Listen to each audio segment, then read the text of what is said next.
우리는 공정한 사회에 살고 있다라는 말을 많이 듣습니다. 정말 예전보다 옛날보다는 많이 공정한 사회에 살아가고 있습니다. 그런데 그럼에도 불구하고 공정하다, 공평하다 이 말이 적용이 안 되는 부분들이 자주 우리에게 맞닥뜨린다라는 사실을 우리는 체험합니다. 그래서 속이 상하고 마음이 상하고 또 하나님께 불평하고 원망하며 주 앞에 기도하며 나아갈 때가 우리에게 덜어 있는 것을 고백합니다. 소위 가진 자가 더 가지는 세상, 돈이 많은 자가 돈을 많이 버는 세상, 물질이 기준인 세상. 공정한 세상은 가지지 못한 자들에게 가질 수 있는 기회가 많이 열리는 세상이 공정한 세상이라고 생각합니다. 최근 속담 하나가 사라졌답니다. 개천에서 용난다. 그래서 이 속담이 변했대요. 개천에서 용이 날 수가 있겠는가? 예전에는 개천에서 용나는 경우들이 꽤 많았죠. 정말 예전에 행정고시, 사법고시 이런 거 통과하면 정말 훌륭한 사람이 되고 큰 사람이 되어서 가문을 빛내는 그런 사람들도 많았는데요. 지금은 그런 정도 가지고 용이 되기가 쉽지가 않은 세상을 살아가고 있습니다. 우리의 수고가 정당하게 인정받는 공정한 세상이 오기를 간절히 소망합니다. 사실 우리가 아무리 소망해도 이 완벽하게 공정한 세상 안 올지도 모르겠습니다. 그냥 우리가 기대하기는 예수님이 오시는 그날, 예수님은 공정하신 분이고 공평하신 분이기 때문에 그날에 우리를 믿음의 분량대로 우리를 구원하시고 말씀대로 찬송대로 면류관을 주시고 우리를 칭찬하시는 그 공평의 은혜 속에 거할 수 있게 될 것이다 라는 소망을 가지고 예수님의 재림을, 임재를 기다리고 있을 뿐입니다. 아직은 세상은 많이 불공정합니다. 2024년, 이제 2025년이 이제 막 다가오는 이 시대에도 공정을 말하기가 쉽지가 않습니다. 지금도 열심히 땀 흘려서 수고했는데 다른 애들보다 훨씬 열심히 일했는데 그 대가를 받지 못하는 그런 사람들이 너무도 많기 때문입니다. 2014년 3월 대주그룹 허재호 회장이 비자금 조성과 탈세로 벌금형으로 254억 원을 판결받았습니다. 근데 나는 돈이 없다라고 해서 노역형으로 변경되었습니다. 우리 잘 아는 사건이죠. 그래서 이 사람의 일당, 노역 하루당 일당이 얼마로 책정됐냐 하면 기억하세요? 5억. 하루 일당 5억. 근데 그것도 254억을 절반 탕감해줘서 하루 일당이 10억이 된 거죠. 5억인데 10억. 그래서 노역을 25일에서 26일만 하면 254억을 탕감받을 수 있었습니다. 여러분 정말 죽도록 일해서 한 달 일해서 254억 주겠다고 하면은 일 안 하실 사람이 있을까요? 상위 뭐 0.00 몇 프로 외에는 다 할 거예요. 그거 한번 뭐 한 달 열심히 일하고 평생 놀고 먹으면 되는데 뭐. 지금 교도소의 하루 노역비는 약 10만 원 정도라고 합니다. 일반 노동자의 그 노역비보다 적죠. 허재호 회장의 노역비는 10억. 일반인의 무려 10,000배입니다. 10,000배. 그래서 황제 노역이라고 아주 뉴스에서 난리가 났었던 그런 시절이 있었습니다. 정정당당 코리아 많이 들어보셨죠? 정정당당 코리아 이 포스터, 이 슬로건을 저는 너무도 많이 봤습니다. 그런데 국민 모두가 이 정정당당 코리아를 인정할 수 있을까? 정당한 대가를 받는 또 정당한 삶을 살아가는, 공평 속에서 행복을 누리며 살아가는 사람이 과연 얼마나 있을까? 단 한 사람도 억울한 사람이 없는 정말로 정정당당한 대한민국이 되기를 주님의 여러분을 간절히 소망합니다. 혹시 열심히 일했는데 월급 못 받은 적 있으세요? 없어요? 아, 여기 다 대단한 분들이시네. 저는 열심히 일했는데 2달간의 월급을 받지 못한 적이 있습니다. 나중에, 아주 나중에 한 달하고 조금 더 그만큼 보상받았던 기억은 있는데요. 제가 학교를 다니면서 주중 3일간을 출근했던 그 직장에서 어느 날 출근을 했는데 아무도 안 나오는 거예요. 출근을 했는데 아무도 안 나와요. 연락도 아무도 안 돼요. 다음 날 또 갔는데 아무도 없어요. 사장이 잠적한 거예요. 참 그때의 억울함이, 그때의 분노가 지금도 생생하게 생각이 납니다. 세상의 멍해가 그렇다는 것입니다. 세상의 멍해는 수고한 거 그대로 우리한테 다 주지 않습니다. 세상의 멍해는 우리가 수고한 것을 다 줄 때도 있지만 우리가 수고한 것을 착취당하는 경우도 많고요. 우리가 수고한 것에 무시당하는 경우도 더러 있다는 것을 우리는 고백합니다. 오늘 예수님께서 말씀하고 있는 수고하고 무거운 짐진 자, 이 사람들이 바로 이 세상의 불공평함 때문에, 이 세상의 어려움 때문에 힘들어하고 있는 모든 사람들을 의미합니다. 바로 우리인 것이죠. 정당한 대가를 받지 못하거나 사회적인 위로 없이 가슴 아픈 사람들, 우리 모두를 예수님은 오늘 초대하고 계십니다. 너희들 모두 수고하고 무거운 모든 짐을 지고 있는 모든 사람들 다 내게로 오라. 내가 너희를 쉬게 하겠다. 사랑하는 성도 여러분, 오늘 주님 앞에 나왔으니 오늘의 말씀을 통해서 하나님의 위로와 쉼과 그리고 결단이 있으시길 주님의 이름으로 간절히 축복합니다. 인간은 누구나 수고해야 살아갈 수 있습니다. 이거 부인하시는 분 안 계시죠? 누구나 땀 흘려야 살아갈 수 있다는 것입니다. 탱자탱자 놀기만 하는 사람은 인간으로서의 책무 자체를 등한시하는 사람입니다.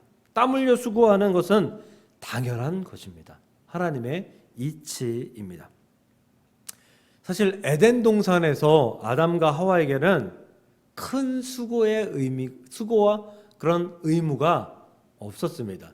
생육하고 번성하여 땅에 충만하라. 이것은 하나님께서 명령하신 것이지만 그것은 하나님께서 지극히 당연히 이루어 주시는 것을 그저 옆에 따르기만 하면 되었던 일들이었습니다. 에덴 동산은 하나님께서 창조하신 것과 하나님께서 베풀어 주신 것으로 그것만으로 살아가는 것으로서 지금 우리가 누리고 있는, 우리가 처하고 있는 불공정과 불공평이 아닌 완전한 공정과 완전한 공평이 있었던 그러한 장소였습니다. 그런데 안타깝게도 아담과 하와는 그것에 만족하지 못하고 하나님께서 유일하게 금지하신 그 명령을 어김으로 말미암아 에덴 동산에서 추방이 되었던 것이죠. 하나님의 완전한 공평과 공정을 발로 걷어차 버린 것입니다. 그래서 이때는 아담에게는 수고해야 될, 땀 흘려야 될, 그리고 하와에게는 해산의 고통, 그 고통을 받을 수밖에 없는 그런 명령을 받았던 것이죠. 창세기 3장 16절 17절을 보면 또 여자에게 이르시되 내가 내게 임신하는 고통을 크게 더하리니, 임신하는 고통을 주셨다고 하셨습니다. 17절 아담에게 이르시되 내가 내 아내의 말을 듣고 또 내가 먹지 말라 한 나무의 열매를 먹었은즉 땅은 너로 말미암아 저주를 받고 너는 내 평생에 수고하여야 그 소산을 먹으리라 말씀하셨습니다. 아담과 하와의 범죄로 인해 인간에겐 정말 땀 흘려야 할, 아니면 고통받아야 할 의무가 생긴 것입니다. 그리고 그 수고는 그저 땅을 일구며 땀을 흘리고 땅이 내어주는 소산으로 말미암아 삶을 영유할 수 있는 것으로 그친 것이 아니라 수고가 멍해가 되어서 짐이 되어서 우리가 수고한 것 그대로 얻을 수 있는 것이 아니라 수고했음에도 불구하고 얻지 못하게 되는 경우, 수고했음에도 불구하고 적게 얻을 수밖에 없는 경우, 수고해서 많이 얻었으나 착취당하고 빼앗겨서 누릴 수 없는 경우들이 인간에게 생겼다라는 거예요.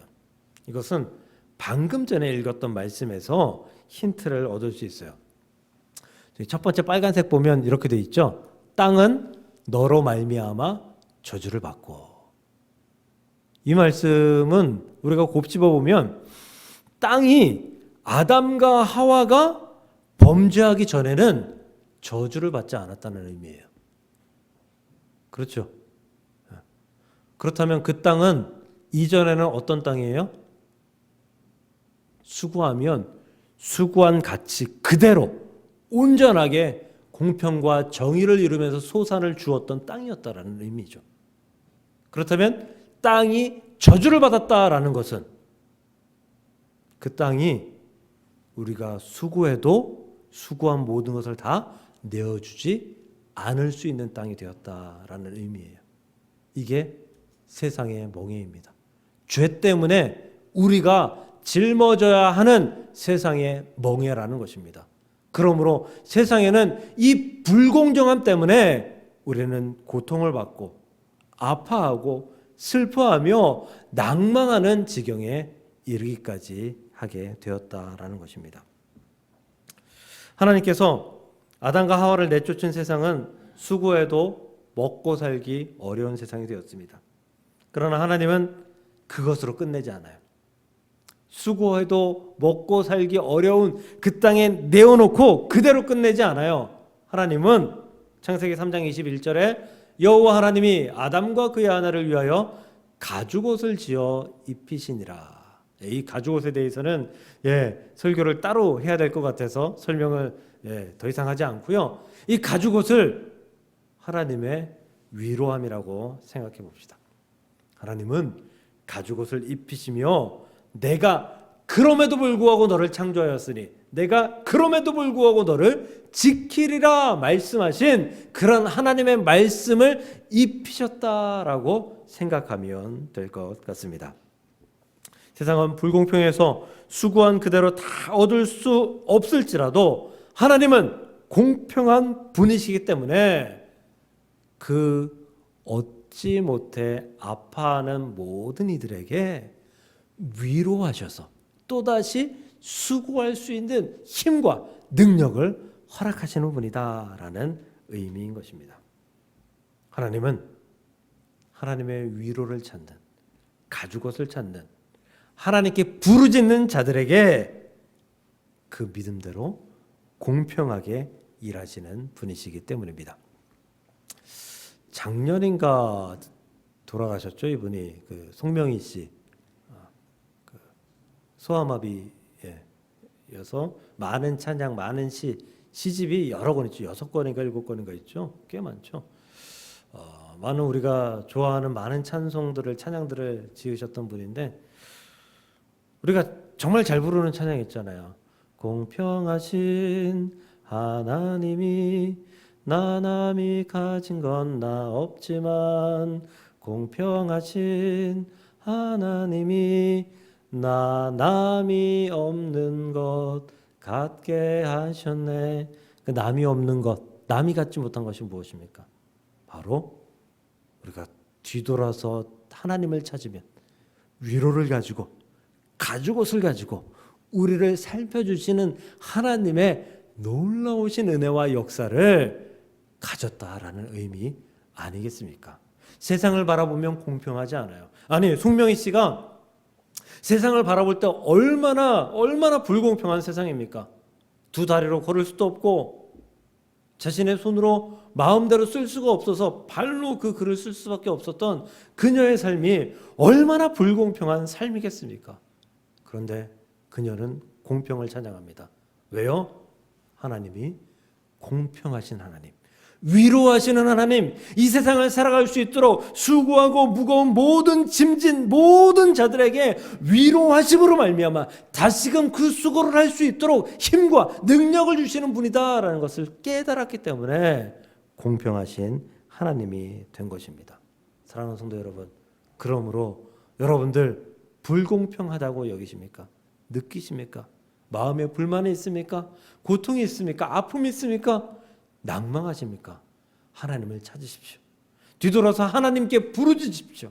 그렇다면 공평하신 하나님께서 여러분께서 다시금 이 땅에 살아갈 수 있는 힘과 능력을 허락하셔서 반드시 승리할 수 있도록 도우시는 줄 믿으시길 주님의 이름으로 간절히 축복합니다. 세상에는 지위고하가 있죠. 이거는 세상 끝날까지, 예수님 오실 때까지 안 바뀔 것 같아요. 네. 세상에는 지배하는 자와 지배당하는 자가 있습니다.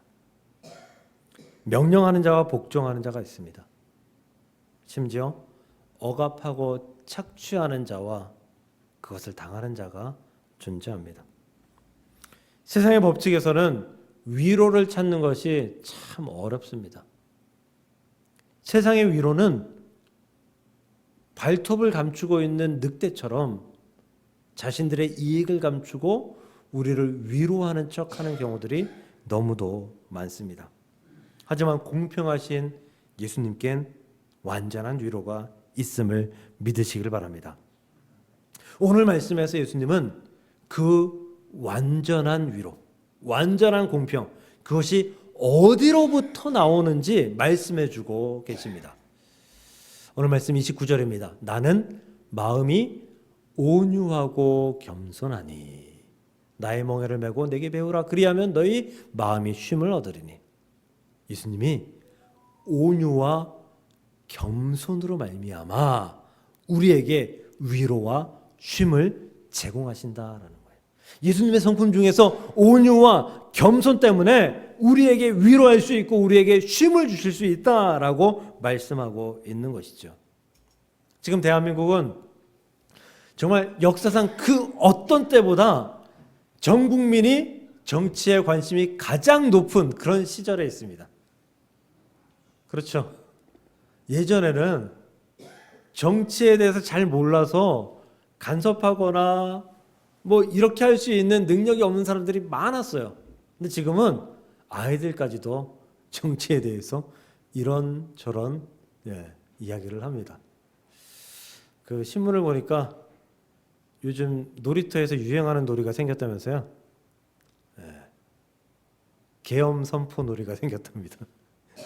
애들이 계엄을 선포하고 논답니다. 어쨌거나 우리가 지금 그 정치인들을 바라보고 있을 때 우리는 그 정치인들에 대해서 굉장한 호감을 가지고 그들을 바라보지는 않습니다. 그렇죠? 그리고 많은 정치인들에게는 우리가 그 사람은 다 다르겠지만 우리가 그렇게 생각하는 사람은 다 다르겠지만 정말 저런 사람이 저 위치에 있어야 되는 건가? 라고 생각하는 사람들이 각자의 마음속에 있을 거라고 생각합니다. 그렇다면 그들이 처음부터 그랬습니까? 그들이 총선, 대선, 여러 가지 선거들을 할 때 그들의 모습은 어떻습니까? 시장에 나와 사람들하고 악수할 때의 모습은 어떻습니까? 온유와 겸손이 가득하지 않습니까? 온유와 겸손이 가득해요. 어린아이들이 달려와가지고 좀 실수를 해도 그 아이들을 바라보면서 활짝 웃으면서 안아주는 사람들이 선거 후보들입니다. 근데 그들이 금배지를 달면 돌변합니다. 온유와 겸손은 어디 갔는지 찾을 수 없는 사람들이 너무도 많아요. 온유와 겸손은 뒤로 하고 지배하고 착취하려고 하는 자신의 것을 누리려고만 하는 정치인들이 너무도 많다는 것입니다. 그들에게 온유와 겸손이 사라졌기 때문이죠. 예수님은 다릅니다. 예수님의 온유와 겸손은 한결같습니다.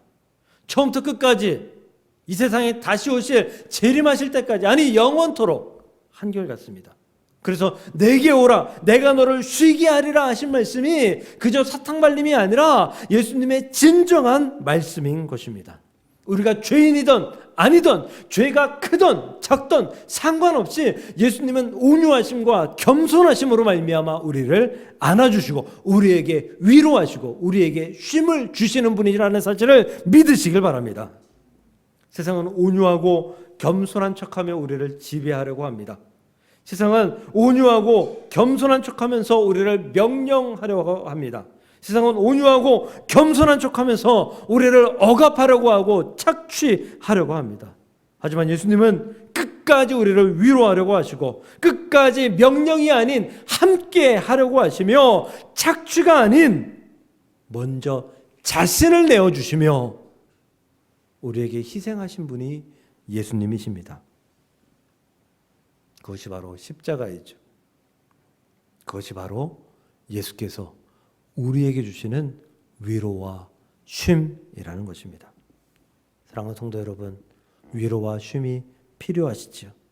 그렇다면 온유하시고 겸손하신 예수님의 성품에 엎드리시기를 간절히 소망합니다.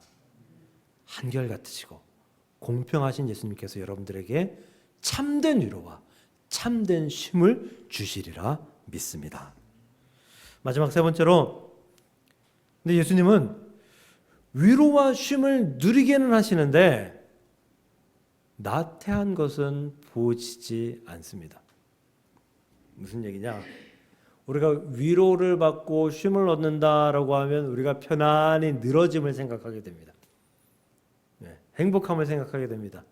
또다시 일을 하거나 수고하는 것을 잘 생각하지 않습니다.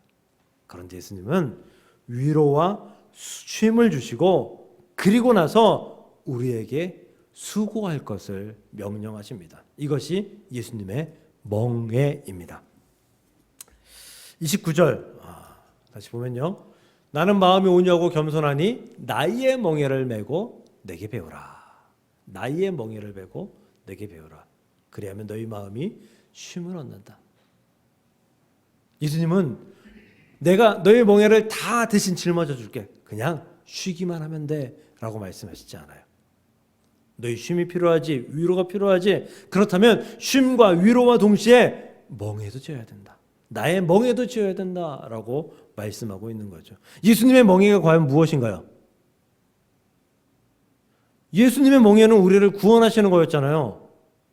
예수님의 멍에는 우리를 구원하시는 것입니다. 그래서 예수님은 온갖 핍박과 비난을 받으시고 십자가에 달려 죽으시고 부활하시고 승천하셔도 지금도 우리를 위해서 기도하시는 것이잖아요. 우리가 그 멍에를 같이 져야 한다는 것이죠. 예수님께서 승천하실 때 제자들에게 유일하게 명령하신 게 있어요. 땅끝까지 이르러 내 증인이 되리라. 우리는 그 멍에를 지어야 합니다. 땅끝까지 이르러 내 증인이 되리라 말씀하신 그 멍에를 져야 한다는 것입니다. 그런데 이 멍에가 그냥 이렇게 생각하면 너무 힘든 것 같아요. 전도 잘하시는 분들은 너무 잘하세요. 거의 매주 전도하시고 수천 명, 수만 명까지도 전도하시는 그런 분들도 있어요. 그런데 전도가 어려운 분들에게는 이 전도가 세상 그 무엇보다도 참 어렵다라는 것을 그렇게 느끼는 경우들이 꽤 많아요. 기존 신자들이 그런 경우들이 많아요. 그런데 예수님이 이렇게 말씀하셔요. 30절입니다. 이는 내 멍에는 쉽고 내 짐은 가벼움이라. 땅끝까지 이르러 내 증인이 되리라. 이게 쉽고 가볍대요. 예수님께서 쉽고 가벼운 게 예수님의 멍에를 지는 것이다 라고 말씀하고 있습니다. 왜요? 왜? 예수님은 그 멍에를 함께 지시기 때문입니다. 우리 많이 듣고 정말 예전부터 많이 봐왔던 그림, 제가 설교에서도 몇 번 말씀드린 그 그림 잘 아시잖아요. 발자국이 두 사람의 발자국이 있다가 중간부터 한 사람의 발자국밖에 남지 않았던, 한 사람이 꿈을 꾸었는데 예, 그 꿈에서 예수님을 만났고, 예, 그 그림 발자국을 본 거예요. 그리고 예수님한테 물었죠. 예수님, 내가 평안할 땐 나와 함께 하시더니 왜 내가 힘들고 고통스러울 때는 나 혼자 내버려 두셨습니까? 예수님 뭐라고 하셨죠? 얘야, 그건 네 발자국이 아니라 내 발자국이란다. 내가 너를 들쳐업고 그리고 그 험하고 어려웠던 길을 걸어갔단다. 참 은혜로운 그런 예화였습니다. 예수님은 그렇습니다. 우리에게 멍에를 맡겨놓으셨는데 그 멍에 알아서 해 내버려 두지 않습니다. 우리를 업고 짊어지면서까지 우리가 그 멍에 순종한다면 함께 하시고 더 큰 노력을 하시는 분이 예수님인 줄 믿으시길 바랍니다. 그래서 그 멍에는 쉽고 그 멍에는 가볍다라고 말씀하고 있는 거예요. 예수님이 도우시니까 쉽고 예수님이 짊어매시니까 쉴 수밖에 없다는 것입니다. 사랑하는 성도 여러분, 우리는 예수님이 주시는 위로와 쉼을 원하고 그 위로와 쉼을 얻은 사람들입니다. 이제 예수님께서 그 위로와 쉼을 다른 이들에게 나누어 주라 말씀하십니다. 우리만 갖지 말고 예수님께 그들을 데리고 나와 그들에게 전해서 그들이 세상에서 누릴 수 없는 세상의 멍에만 지는 그들의 고통스러운 삶을 예수님의 멍에를 짐으로 말미암아 행복하고 즐겁고 아름답고 우리가 흔히 말하는 은혜로운 그런 삶을 살아갈 수 있도록 우리 함께 예수님의 멍에를 질 수 있기를 주의 이름으로 간절히 축복합니다. 말씀을 정리합니다. 힘들고 지쳐 낭망하고 넘어져 일어날 힘 전혀 없을 때에 수고하고 낭망할 수 있는 세상에 살고 있으나 예수님은 우리에게 위로와 쉼을 주십니다. 첫 번째 단계로 예수님께 나아가십시오. 반드시 주실 것입니다. 예수님께서 주시는 쉼과 위로는 예수님의 온유와 겸손으로부터 나온다라는 사실을 믿으시고 그 예수님의 온유와 겸손에 매달리시길 바랍니다. 그 위로와 쉼을 누리셨다면 다른 이들에게도 여러분의 주변 사람들에게도 사랑하는 사람들에게도 그 위로와 쉼을 나눌 수 있는 우리 모두가 될 수 있기를 주님의 이름으로 간절히 축복합니다.